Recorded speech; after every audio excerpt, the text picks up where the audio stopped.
everyone. My name is Kiana Conley-Akinro. I am the Senior Executive Director for the LA chapter of the Recording Academy, and you're here with me today at the next taping of Conversations, Grammys Bridges the Gaps. That's right. We are in this room with a live member audience. We are coming to you from the amazing facility of Volume Studios, home of 1500 or Nothing, and adjacent to their 1500 Sound Academy. We thank them and we thank you all for being here today. Yeah. Yes! I need the energy. I appreciate it. So today's panel is the brainchild of some of our amazing board committees. We have our Producers and Engineers Wing, our Professional Development Committee, as well as our Songwriters and Composers Wing Committee. They have been working hard crafting discussion topics that they hope you will find inspiring and allow for us to have a deeper dive into current issues that you're buzzing about in your craft and genre creative communities. Today's participants and those of you that are in the room are the audience voices of your Recording Academy LA chapter peers. That means these are the voices of Grammy nominees, Grammy Award winners, new members from the class of 2023, Los Angeles chapter elected leaders, Next alumni, and Grammy U members. Clearly, we have a host of everything we love and see about our membership represented both on the panel and in the room today. So whether you're a music business giant or a beloved indie creator, you are here and you are welcomed. Today's conversation is about our community. It's a conversation built on discussions that have been mirrored in what you've been talking about in your studio chats, your meetings when you're getting together and having lunch, or your compelling social media context. It's brought to you today, though, in a forum where we as Grammy family members and anyone that's in this space can have an impactful voice, where we can share knowledgeable perspective, be a bridge to our music community, and engage our music business locally and beyond. We hope that you, both in this room and at home, will find these conversations engaging, informative, and reflective of your voice and those of our music community of creators and professionals. So before I get started, I would love to introduce our moderator as well as one of the P&E Wing Committee co-chairs. But before then, we do want to thank, again, our friends at 1500 or Nothing, who are also going to be a part of an amazing Black Music Collective inspired keynote conversation later today. So a shout out to the wings of Producers and Engineers Wing and Songwriters and Composers Wing, and of course, the Department of Diversity, Equity, and Inclusion for their branding and their support of today's program. Thank you. The discussion that we're having today is called Loudness Wars. But before we get into that conversation, I would like to introduce Jet Galindo, who is the Producers and Engineers Wing Committee co-chair for the 23-24 year and also a newly elected Los Angeles Chapter Board Governor. She'll be introducing our panelists and our amazing moderator. Jet, join me. Hi, everyone. I'm so honored to be introducing this panel, and it's about a topic that's very near and dear to everyone. It's loudness wars and ear health. So as producers and engineers, we live and breathe music, right? And with the rise of streaming and high volume listening environments, it's more crucial than ever to prioritize our ear health. And in today's panel, we explore the quest for achieving great sounding records and music experiences without sacrificing our precious hearing. It's a journey filled with insights from our experts, tips, and above all, a love for music and our well-being. It's a huge honor to welcome today's panelists. Let's give them a hand. So let's start with today's moderator, Ms. Maureen Joni. Hi, Maureen. She is the Executive Director of the Producers and Engineers Wing at the Recording Academy. With over 20 years in the recording music industry, she has worked on projects for artists like George Benson, Whitney Houston, Santana, Aretha Franklin, and Tower of Power, to name a few. Let's give it up for Maureen.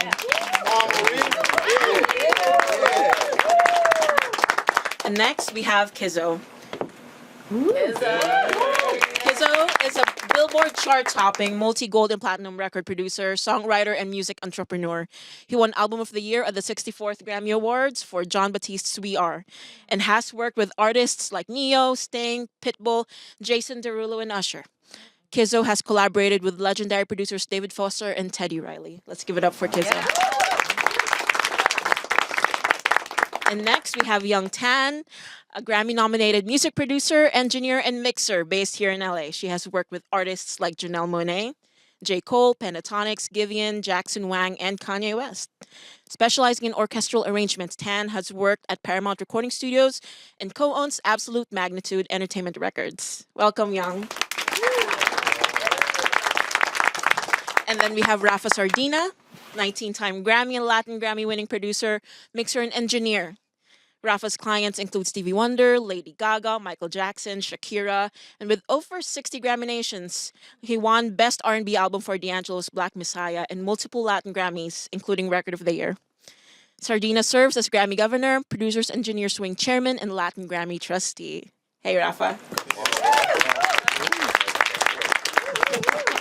And last but not the least, we have Ryan Allgate, a recording engineer and producer for over 40 years, has credits on over 120 albums, including works with Tom Petty, George Harrison, and Nielo. He has mixed in immersive audio since 2004 and upgraded his studio to Dolby Atmos in 2020. His solo album Act 3 was nominated for the 2024 Immersive Audio Album Grammy. Welcome, Ryan. So let's get this important panel started. Take it away, Maureen. Hi, everybody. So, Loudness Wars is a big topic. So, Kiana had mentioned 4 questions, but I didn't come up with 4 questions. I came up with 4 aspects. So, and then I need you to decide how to put it all together. So I'm giving you a challenge, team. What do we mean by loudness wars? So loudness is complicated. It used to be simple. People simply wanted their records to sound louder, therefore better. Of course, because it's always better if it's louder, right? And more noticeable than the other records that were on the radio. I mean, that's the original loudness wars. But then came compression, right? So how does compression create loudness? I've had top mixers want to get out of the business. I mean, like in despair over how unhappy they are that they've been sent files that are so overcompressed, there's nothing to mix. And they say, I can't do anything with this. It's been ozoned to death. Now, forgive the isotope. And then there's metering, right? Is it by decibels, which measures sound pressure levels? Your workstations, I think, are all still dB measures, right, in the meters. But there's also LUFS, LUFS, loudness units full scale, which measures audio loudness factoring in both the human perception and the electrical signal intensity, and it's used to set the targets for audio normalization in playback on music streaming. So that's what they're using, right, when you send off your files. Engineers need to please their artists. Figure out how their music is being affected by the different streamers and make decisions. Plus, everyone hears differently. I don't even know how you guys mix anymore because you really don't know what people are going to be listening on. I mean, it's like it could be anything, right? You're putting it out into the world. You always had to make it sound good on multiple places, but it's more than ever now. So it's a challenge. And then the fourth loudness component brings in what Jet talked about, and that's hearing health. You know, the UN did a study in 2015 and reported that over 1 billion people are at risk of hearing damage due to what they call unsafe recreational listening practices. And of course, engineers and mixers and producers have to try to protect their ears. But that's difficult too. So those are the 4 topics. Where we started from, you know, vinyl maybe, compression and how that affects things, metering, what do you do about that? And then the 4th one is hearing health. So am I correct that loudness wars starts with back in the day? You are right. I think the louder a record was, the perception, it always was the perception that it was better, right? We always, that's a pretty accurate premise in terms of how, you know, the industry and artists reacted to it. And I remember even before we ever talk about LUFS or any of it, you know, we were always confronted with that reality. If we didn't make the record loud enough, somebody else would. And I think that we're confronting the same kind of challenge these days, even with the use of, you know, DBFS and LFUS and all of that, what happens is that we need to start using our tools to know how that music can still be at the loudness that we want it to be, but not be affected by the streaming platforms. Because what we have right now is what's called a streaming penalty. We are confronted with that now, and it's even an added challenge to everything we do, because if we make it too loud, we're gonna be, or if we make it too soft, we're gonna be penalized for it, because the streaming platforms mechanisms to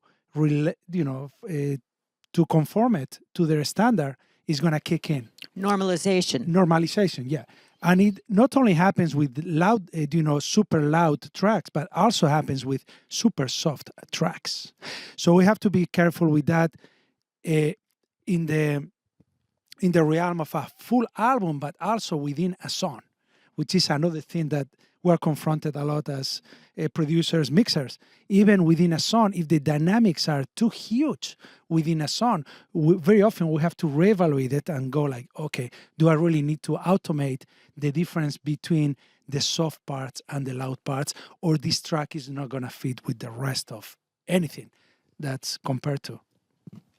Yeah, I think what I see, me being from Amsterdam, I think loudness war for me, what I experienced very much early on was like I would like play records out, and let's say I'm in Europe, I play a record, sounds good. I'm in America in the studio, and everybody would always say, "Man, record is so good, but the drums don't hit enough." So it don't matter how loud I turn up the actual speaker system. I started realizing that like drums are like really important. It's almost like drums determine how loud a record is outside of just the volume. So I think that a big thing with loudness wars is once I start working on my quality of my drums, the sound, the kick, and how like the sub, all the frequencies, it almost didn't matter how loud my pads were or my other sounds. It was loud enough because the drums were loud.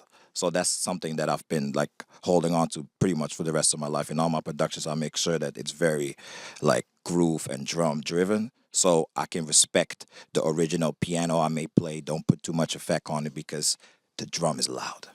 I see heads nodding, so that's a tip. Well, I would say the thing that's changed now is that because of the streaming services, we don't have to make records as loud as we used to. Back in the early 2000s or the late 90s was kind of when we hit the peak of the quote unquote loudness wars, and that really came from CDs. That really came from, vinyl can only get so loud, but a CD, they figured out you could give them a file that was pretty loud, and then they could put a brick wall limiter on it, and then all of a sudden you can make a waveform that normally, like a waveform, if it's got some drums, it'll go boom, boom, and it kind of looks like a little bouncy thing with peaks. You can make things so loud that all looked like it was just a big square box.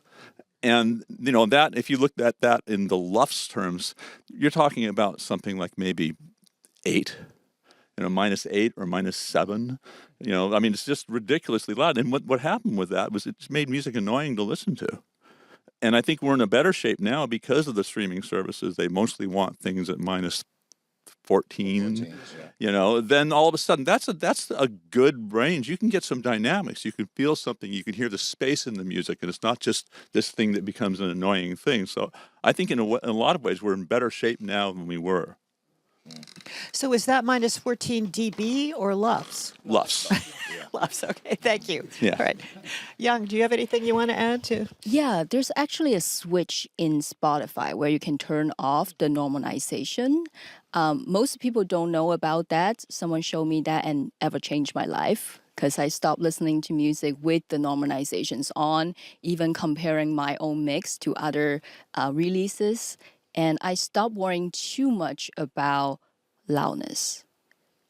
Right now, I'm worrying about how I can deliver the emotion through the record. Like, how can I listen, even I'm just listening in a different room, I can still hear the very important things in the song. And I think that's what captivate people to listen to the record at the first place, not just the overall loudness. Like you said, like the drums, if you really make the drums knock, and people think that's very loud. But in reality, it's just the drums that sound amazing. Exactly, the drives and vocal for the pop records. Yeah, so that's my point. And I do think that affects a lot of health. I've listened, actually, like just overheard kids playing the music so loud in their earbuds, and I was so frightened that for the future of the generation. But yeah, I do think we should raise the awareness of like loudness and the ear health, yeah, as community. It is frightening. I think everyone should have to look at what the inside of ears look like because they are so delicate.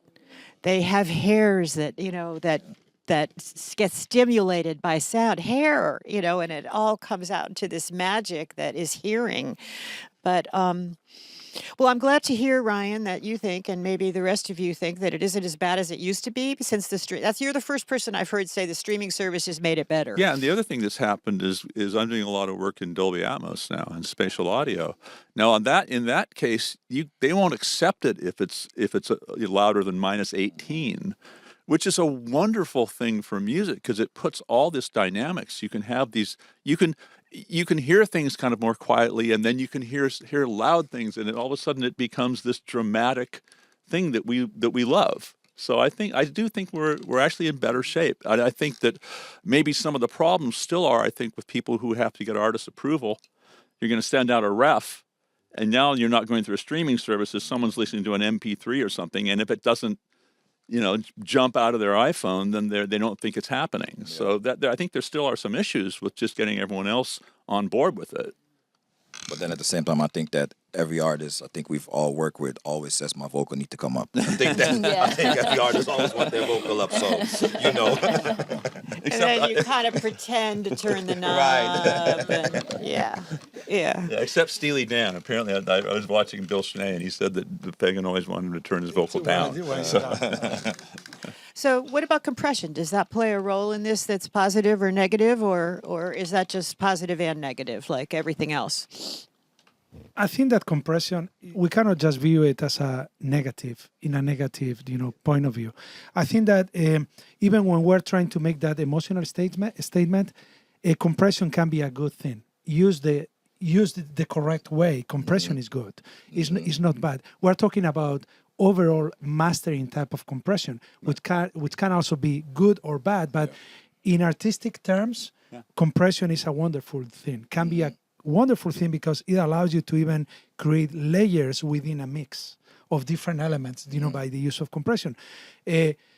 But what has been happening during those wars that we talk about, especially in the 90s, and you're right about it, it became ridiculous. Where you had to, basically, to achieve the kind of levels that were expected, you have to put 4 compressors, back to back. And people did it all the time. A compressor, a limiter, another compressor. And the other point that you brought up at the very beginning, what happens with the tracks that are being delivered to us? And that is also becoming an issue. We get sessions these days that have already been individually mastered. Like every track seems to have been mastered like an album, right? And somehow it happens because very often it comes from a different platform, right? It comes from Cubase, it comes from Logic, it comes from whatever platform they might be using. And when they bounce the tracks, sometimes they bounce it through the stereo mastering chain that they have been using, 100%. which is the wrong thing to do, because then you are already stuck with all of that is already imprinted in every single track. And it might work well overall with the whole mix, but it doesn't work for each individual track per se. So that's one of the biggest mistakes that I see these days when I receive tracks and they're like overly, not just compressed, saturated, compressed, EQ'd, brick limited, and you get every single track, including the vocal, the guitar, the beat, the drums, all of it, even the strings. I mean, I receive like orchestral stuff that's already like brick limited, and it is ridiculous. I think that we have to put a lot of effort to work on that. And the fact that they call it the stems, like it's an already, we always refer to, a stem. A stem, always has this connotation of, okay, it's something that has already been mixed. A stem comes after something has been mixed. Now they call the unmixed tracks stems, like meaning, no, I already created my master. This is how I perceive the tracks need to be Wow. in the final form, and that's what they send you, and it is very frustrating. Yeah. Wow. I also think there's a big difference now in, I guess, knowledge about like the instruments. So I feel like back in the day, you kind of had to know, oh, for a violin, you don't really put too much compression on this, or on a piano, because you respect the instrument. I think I've seen people now use a compressor as a gainer. So the problem is that, yes, the valve gets louder, but your actual signal gets diminished and gets like pushed back, and you basically disrespecting the wave file, the quality of the instrument. And I think that is a big red flag for a mix. Rather than just bringing all your faders down and then say, let me just bring up what I want from the instrument. Because you know what? Some instruments actually don't need compression. Like you said, it's for taste. It's like you apply it when needed, rather than just applying it because you're used to doing it. I feel like a lot of engineers, respectfully, but they mix with their eyes, not with their ears. I came from classical recording. So that was a no thing. Right. Like to put any compression and limiters on string instruments or piano, it's disrespectful, like you said. But right now, it just even classical records are subject to the loudness wars. And then I've heard definitely very overly compressed records. Oh man, for classical music. it hurts my soul. Yeah. And can I say something about Ooh, that? that's profound. It's going to hurt my soul. And, Because you can't feel That's what you want to feel. exactly. Yeah. and there was actually a classical engineer from the UK that talked about that, what you were just talking about. And he was actually breaking his soul, because he was saying that now he's being forced to listen to his classical recordings before they get released. He will reconsider any kind of management, automation management. He will have to work heavily on it, because if he wasn't more dynamically controlled from the loud and the soft parts, it wouldn't pass the filter for a release. And we're talking about classical. Some classical people are already having that mindset, like if it was like a regular pop album release. Do you know? So the mindset has changed for quite a while because of the. Well, we talk about the CD and all of that, but some people haven't forgotten those, so they're still applying some of those roles to this day. But just one thing, I do want to make a case for compressing the crap out of instruments on an individual basis. I think that's perfectly fine, and that's some of my favorite records. If you listen to She Comes in Colors, the piano intro by the Rolling Stones, that's the most compressed piano in the world, and it sounds fantastic. So I think what we're talking about with the Loudness Wars is more taking the entire mix and doing something like that to it. Whereas if I have my nice super duper compressed piano and super duper compressed bass guitar in a track that's got some really punchy drums and some, then all of a sudden, as individual elements, that compression is just a tool to get a sound. Yeah. Believe me, I compress the hell out of something. Yeah, exactly. That was a learning experience for me, actually. Before, I was kind of similar, just put a overall ozone on the master bus to make things louder. And I even told the composer I was working with, he asked me why is my mix sounded so low, everything recorded, and he sent me the file. All of the string recordings are tiny little bits. And I told him that's a gain staging, but for you to fix that now, you can put an ozone on the master. But that caused the issue of me receiving the stems with everything have no headrooms. Right, exactly. And so we had to unlearn the process, ask him again to send me everything without the ozone on it. And now even me delivering stems, I've learned not to mix into any limiter on my master bus. But I'm trying to make all of the group stems sounding way better. And I can put a pro limiter on it just to make sure I don't over that, but I don't make it as like a gain. Like I don't trying to use a limiter to gain the volume or gain the loudness. Exactly, and that's one of the things that's happened with Dolby Atmos. Also, is that in the immersive space, you know, I've spent a good part of my day trying to take an old record from 1982 that was compressed and recorded through an analog console and all that great stuff that we all know and love, and I've got to match that mix exactly in stereo before I print stems and go into Dolby Atmos. But I'm not going to do it with a bus compressor, so that means I've got to work a lot more with the mix. So I mean, I think that's good. That makes you actually, you know, move faders and do stuff and do some work to create that same kind of cohesive rock kind of sound, but without that. So that way, when you're printing your stems, they aren't subject to it. Yeah. Yeah, I think what I started doing is because I produce most of my stuff in Logic, but then like I work a lot with Manny American and he mixes in Pro Tools, for instance. So what I started doing is I'll basically take my stems and put them into Pro Tools with my engineer, and then I rematch the exact leveling of how I have it sound in my Logic. And then I just send, but obviously, so I'm talking about the output, everything, but then it's already done in Pro Tools so that when he receives the session, he still has the flexibility to turn things on and off, but he at the same time has the mix exactly where I left it off. And that actually been working really well for me. And sometimes let's keep in mind that when we receive a track, we receive what's supposed to be. They don't want us to alter it way too much. Exactly. So we're always playing this game as mixers, you know, as you know, we become the judge and the jury at that point, right? It's up to us to do whatever we do, but we have to be very careful about the artist or the producer's vision. And very often I ask them to actually even give me their mix and even their stems or the, you know, for example, you were talking about the drums. Just give me a print, or a stereo print of all of that, even with your processing. I want to know how you feel it in your studio. And then I'm going to do my thing with the individual tracks. And then I'm going to try to better serve the song if there is any extra room for me to improve anything. And very often, the extra room comes from not even the impact of the drums or anything like that, but how it actually plays in a space, right? How you make small, minute changes in terms of the panning, the space, or any other altering, you know, stereo altering processing that we can use.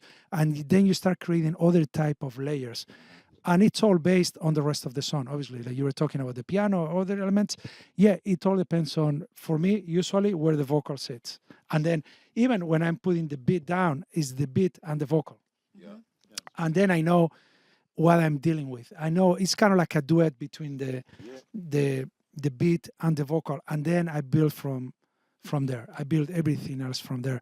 But yeah, it's an artistic statement to decide how much we compress, how we compress it. That's why I was saying at the very beginning, I'm not against compression at all. Obviously, there are some forms, you know, I do also do some classical music all the time. And it's a completely different animal, completely different animal. But some of these pop concepts now are permeating into that world. And especially because most composers these days, even classical composers, are also doing other type of work for media. They're doing a lot of work for media, for pop, for videos, for you name it, for film, and the whole game is changing for them. Don't you love this? I mean, they're not appreciated enough. Engineers, mixers, they're not appreciated enough. I got a good story. I got to meet Jeff Emmerich, who was a fantastic engineer, who was the guy who worked with the Beatles. And he was an assistant engineer, and he became the head engineer on the Revolver album, which has this amazing song called Tomorrow Never Knows, which was really, in recording, was just a huge thing. And he told me that when he mixed those records, he would put the drums and the vocals up, and then bring in the guitars, and then at the very end, he'd put in the bass. You kind of just fit it around the whole thing. You know, it's kind of like what you said, Rafa. It's just, people have different ways at arriving at those relationships, and I thought that was a really interesting story. Yeah. How are we doing on time? Are we good to go for? Because I could come up with more questions, definitely.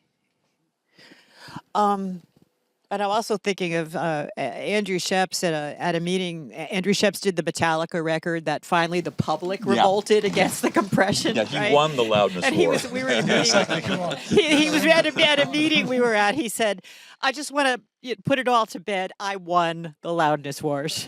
They're over." Well, let's talk about hearing health then. Well, actually, let's talk about how much time do we have, guys? 10 minutes. What about how you mix for not knowing what people are going to be listening on? Are there any tips or thoughts on your? I mean, I'm always in awe of. People listen. People listen on That's your AirPods. primary. I mean, primary yeah, for you. AirPods. I mean, they listen on many different devices, but yeah, the whole thing has changed. And people even listen on laptops. I Yeah. mean, people listen. That's what I was just about to say. I mean, nowadays people listen on their phone, so I also check my mix on the phone just to make sure that the key elements of what I want to make sure that people hear, because that's what's going to make them feel. You can hear them simply on the phone. So it's it's just you got to adapt to the way people listen. Yeah. Anything else? Pretty much the same. Every time when I finish a mix, I just change my my Mac output to the Mac speakers, and then I'll listening there, and then I'll also airdrop the file to my phone. I listening on my phone, and then my AirPods, and that's the only way I take a walk and then come back, and that's the only way I test my mix. And let's not forget the car test, because that car test Yeah. is serious, man. It's so serious. I could think everything is amazing, and then I get to the car, I say, man, that ain't it. This ain't it. I know it's not it. I just know in my soul I gotta change it. Even though the speakers in the car are not necessarily always a great reference of what your mix is, but you know how you feel when you drive around that PCH, you're going somewhere, and Yeah. if your That's record don't classic. feel That's good, classic, it's yeah. not right. Yeah. Yeah. So it's very important for me to get that car test. Yeah, there's a great story about Tom Petty that he told me once. That they were doing Down the Torpedoes, right? This famous album, and every day they had a rental car, and every day they'd make a cassette, and they'd play the cassette back in the rental car, and they thought they were done, and then that's how they check the mix. They go into the parking lot, and they thought they were done. And so Tom's right-hand man, Bugs, took the car back to return it to the rental company. And then they came back to mix the thing, and it's like, Bugs, where's the car? And he goes, well, I sent it back. He goes, get the car. The same car. And get the exact car. Yeah. So that's how important it was. And something similar happened to me with pretty bad results with one band I was working with. They actually switched cars midway through the project. Midway through the mixes, and they actually started like giving me changes based on the new car, on the new rental car. So yeah, it can be kind of a trap. Yeah. That was my question. What if you drive a fancy car, but most people drive?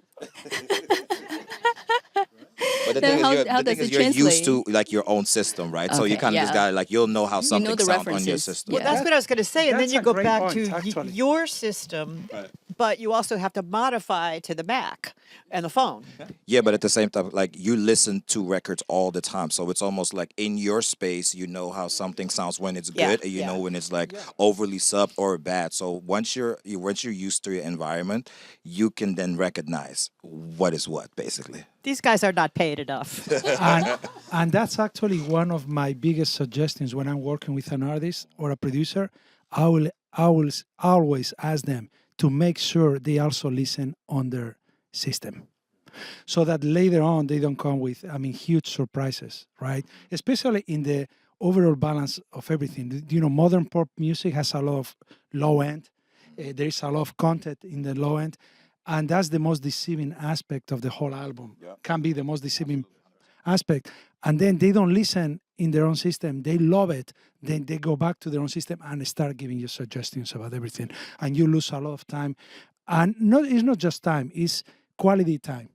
It's the kind of time that as a creator, is very precious to us. To do things, to go in the wrong direction is the worst thing that can happen to you.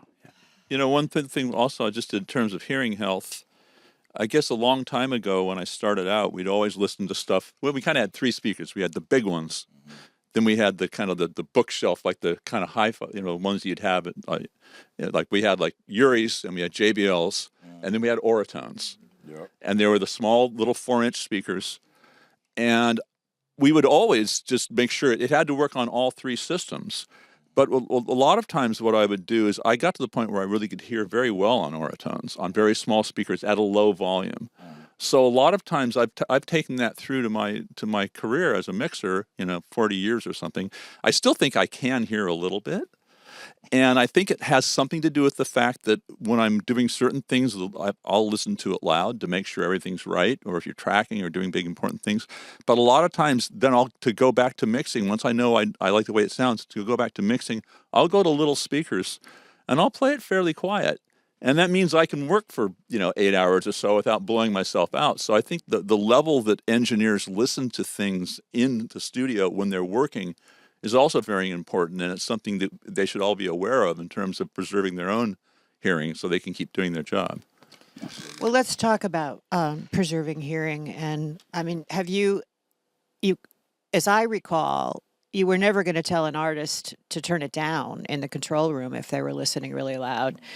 So protecting your own hearing and checking. Do you guys do hearing testing on yourselves? Because years ago, people wouldn't do it. They were just afraid they didn't want to know. But now I think people are more educated about it, and they do want to know what their, status is. What? Sorry, I'm sorry. I should have seen that coming. Now, you should know that Music Cares does have an agreement with somebody right now where they will send you a hearing health test at home where you for free. And then they will also help you with in-ear hearing protection, right? That suits your ears and your so you could just reach out to them and they send you the thing. I haven't got it yet, but I did ask them to send me mine once I found out about that. But yeah, I mean, protecting your hearing. I was in a Starbucks in New York one morning, and I just couldn't believe it. Between the music, the machines, the clashing dishes, the traffic going by outside, just how loud we are listening stuff on a day-to-day basis. And then when people wear earbuds and don't necessarily control the volume of them. So we've had various hearing health initiatives over the year. Jet, you'll be interested to know that we're trying to revive that. I mean, Music Cares does a lot of work in this area, but we also, it has always been on the P&E wing's standing list of initiatives is hearing health and how do we do the best we can to help people protect their hearing. So I don't know if you guys have any ideas or tricks that you do or things.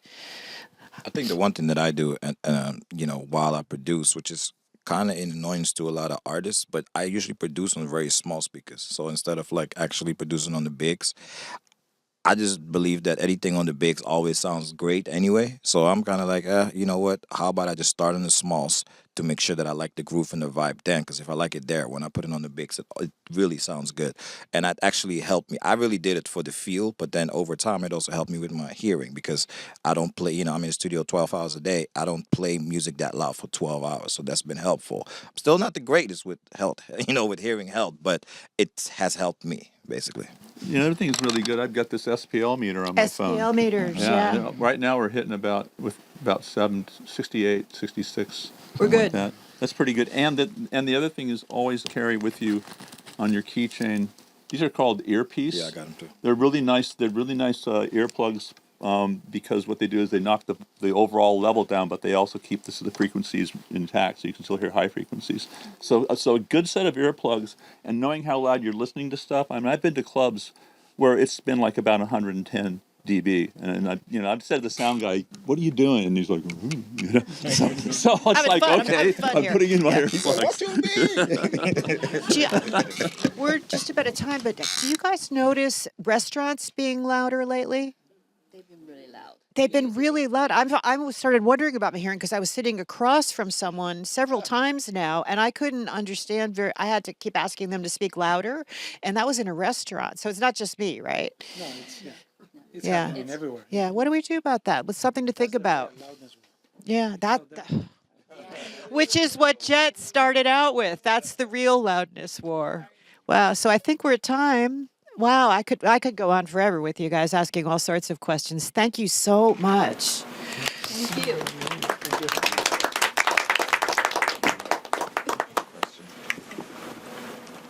Hello, my name is Esther and I am a Grammy U student.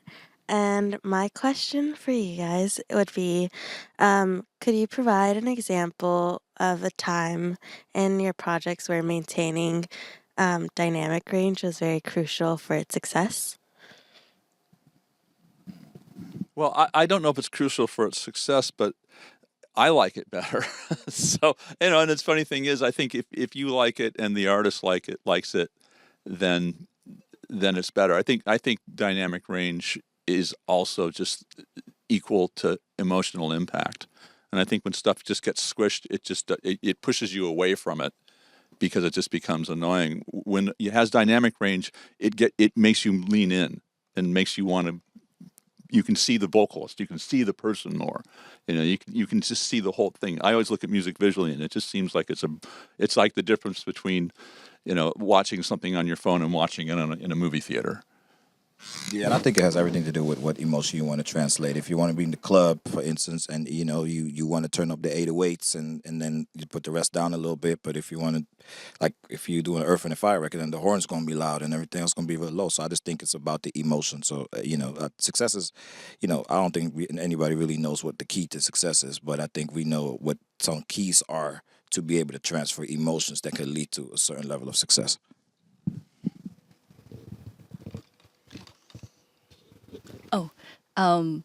I think for all the projects, dynamic range is so crucial, and it's also part of the production how you wanted something to have the dramatic contrast, and how to create that is like you leave that little bit of silence, and then you let the loudest part comes in, and that's so crucial. But if you compress the out of the whole thing, that won't show. You will just use volume automation to try to trick someone's ear thinking, oh wow, there's something dramatic happening right now. The contrast is so important, but if you just smooth out the contrast and squeeze it, there won't be any impact at all for the music. Well, literally no impact because there's no transient. There's nothing that jumps out. Yeah.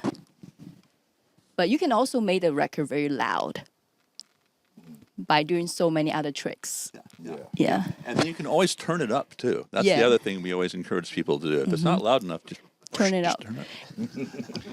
And I think that it's also very important for mastering, because very often we actually pick our top 3 tracks in a project, right, in an album, and we prioritize those.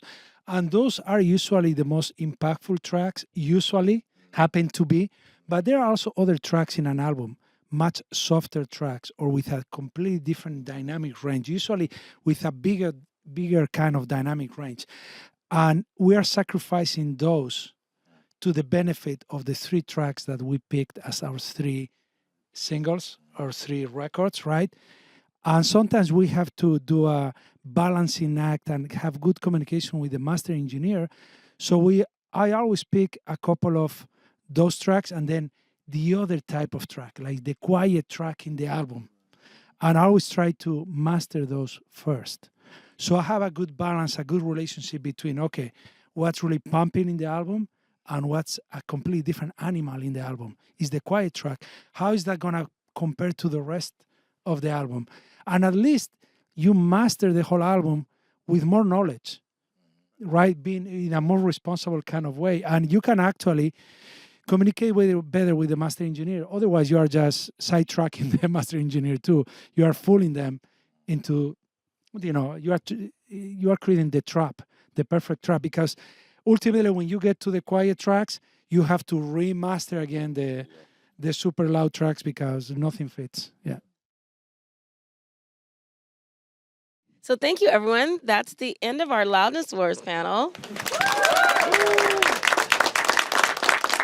I just want to say a great thank you to our amazing panelists and our moderator. We'll start with Maureen Droney, who's our moderator for today.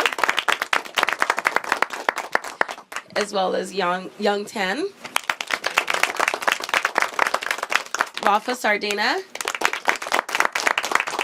Kizzo, and Ryan Ulyate.